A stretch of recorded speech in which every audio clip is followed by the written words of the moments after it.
وعلیکم ورحمۃ اللہ وبرکاتہ۔ ویورز، میں ابیر اور آپ دیکھ رہے ہیں میرا چینل متشابہات القرآن۔ متشابہات القرآن میں کل کا ہمارا سوال تھا کہ قرآن مجید میں صرف ایک صحابی کا نام آیا ہے، تو کمنٹ میں دیکھ کر مجھے بہت خوشی ہوئی کہ رپلائی موجود تھا کہ قرآن مجید میں جن صحابی کا ذکر آیا ہے ان کا نام ہے زید بن حارثہ۔ زید بن حارث کا ذکر قرآن مجید میں نام کے ساتھ آیا ہے، ان کا جو قرآن مجید میں ذکر ہے ان کا نام موجود ہے۔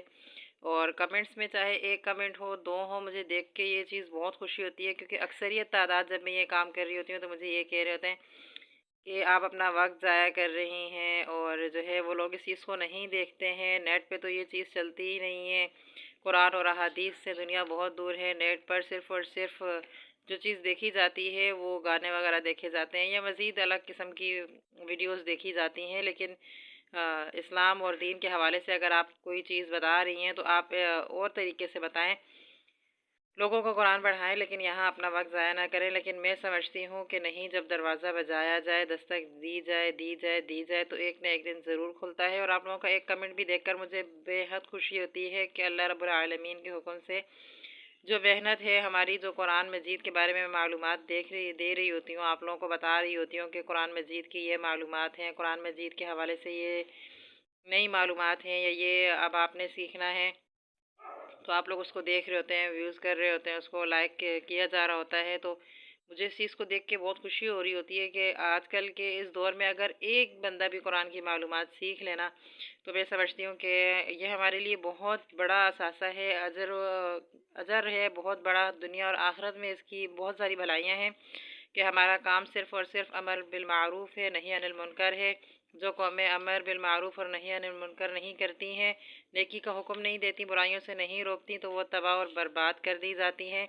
تو آپ اور میں اس قوم میں سے نہیں ہونا چاہتے، ہم نے نیکی کو زیادہ سے زیادہ پھیلانا ہے، چاہے وہ اپنی زبان سے کہی گئی ہو، چاہے وہ کسی اور کی زبان سے کہی گئی ہو، ہم نے اس کو زیادہ سے زیادہ پھیلانا ہے، کیونکہ اگر ہم اللہ کے غصے اور غضب سے بچنا چاہتے ہیں تو ہمیں اس مشن پر کام کرنا ہے، تاکہ روز قیامت ہماری اور آپ کی سب کی بخششیں ہو سکیں اور جنت الفردوس میں ہم سب اعلیٰ مقام عطا کر سکیں۔ اللہ تعالیٰ ہمیں اعلیٰ مقام عطا فرمائے، اللہ تعالیٰ ہمیں دین اور دنیا کی جو ہے وہ سمجھ عطا فرمائے، اور اللہ تعالیٰ ہمیں اس دین پر چلنے والا بنائے، صراط مستقیم پر چلنے والا بنائے، اور اللہ تعالیٰ ہمیں اپنے والدین کے لیے اور ہماری اولادوں کو ہمارے لیے صدقہ جاریہ بنائیں۔ لیکن ہماری اولادیں ہمارے لیے صدقہ جاریہ بنیں اس سے پہلے ہمیں اپنے مشن پر کام کرنا ہے، ہم نے خود اللہ کے قرآن اور اس کے دین کو لے کے اتنا چلنا ہے کہ کل ہمارے بعد ہماری اولادیں بھی یہ کام کریں گی تو صدقہ جاریہ ہم تک پہنچے گا۔ جب تک وہ اللہ کے دین پر کام نہیں کریں گی تو کیسے ہم تک کوئی اجر پہنچے گا؟ تو اس لیے پہلے خود کو مصروف کریں اللہ کے دین کے کام میں، اور جب ہم نہیں ہوں گے تب بھی ہمارے عمل جاری رہیں گے، کیونکہ اولاد ہمیشہ اسی راستے پر چلتی ہے جو والدین اس کو دے کے جاتے ہیں۔ امید کرتی ہوں کہ جو میں نے کہی ہے بات امر بالمعروف کی، نہی عن المنکر کی، آپ لوگ اس چیز پہ غور و فکر کریں گے اور اس کی کوشش شروع کریں گے، نیکی کا حکم دیں ویورز اور برائیوں سے روکیں، یہی ہماری زندگی کا مقصد ہے۔ السلام علیکم، فی امان اللہ۔